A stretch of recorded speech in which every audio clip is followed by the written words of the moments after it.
Même festival avec un spectacle totalement différent, celui de la Compagnie des Arroseurs. Sous les pins, les deux artistes ont offert au public une lecture-spectacle atypique et poétique, accompagnée d'art visuel qui nous est raconté par Lune Chancelade. Dans l'enceinte du château d'eau, sous les arbres, la compagnie Les Arroseurs présentait J'écris comme on se venge devant un public attentif. J'ai pas voulu finir comme un arbre sans boule, près de la cheminée, déraciner des sols. J'ai pas voulu prouver ou démontrer, user des mots asséchés de la bouche.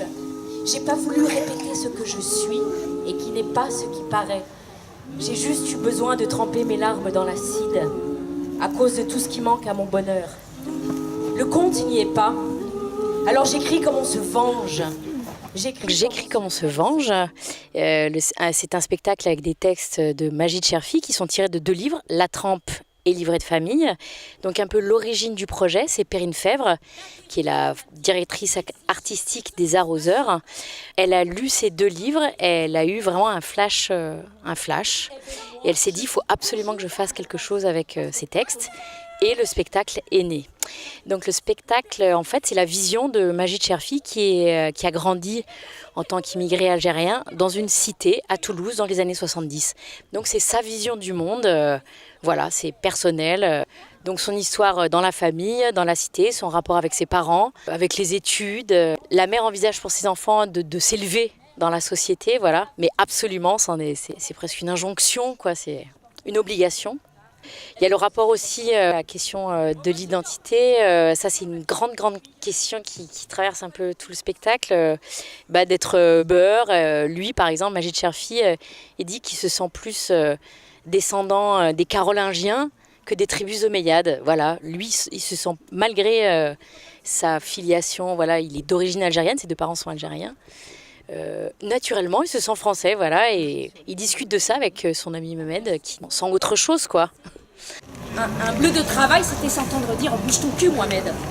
C'était se taire face à l'insulte sans fin. C'était les 8 heures du patron qui rit de votre ignorance. Un bleu, c'était l'école qui a fermé sa porte parce qu'un Algérien se doit d'être maçon. Pire, c'était la honte à l'idée de rentrer un jour de France sans avoir su saisir l'aubaine. Ouais. Un bleu, c'était la honte de travailler avec ses mains. Et comme son nom l'indique, la compagnie multiplie les moyens d'expression grâce à de la musique, mais aussi grâce aux performeurs visuels en action tout au long du spectacle. C'est une lecture-spectacle, donc je lis et en même temps, d'un coup, je deviens aussi Magid, ma voix devient bien celle de Magid. Et derrière, en contrepoint, en fait, c'est Moreno, le peintre, qui, est-ce qu'on peut parler d'illustration? Non, c'est un peu réducteur, qui s'inspire de ce qui se passe et voilà, qui réagit plastiquement au texte. En fait, c'est assez calé quand même.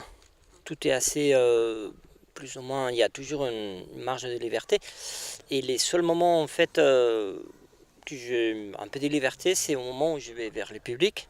C'est un peu un moment effectivement participatif où en fait Moreno va choisir des personnes pour représenter les amis de Magid Cherfi, donc Polo, Mehmed et Magid est représenté, et donc complètement arbitrairement. Ça tient à rien, quoi. C'est de la pulsion. Donc suivant les pulsions de Moreno, il choisit quelqu'un qui va représenter ce personnage et il en fait le portrait. Et ce portrait ensuite est amené sur scène et voilà. Et c'est l'occasion aussi entre Moreno et moi, il y a un petit échange aussi qui n'est pas écrit, qui est libre.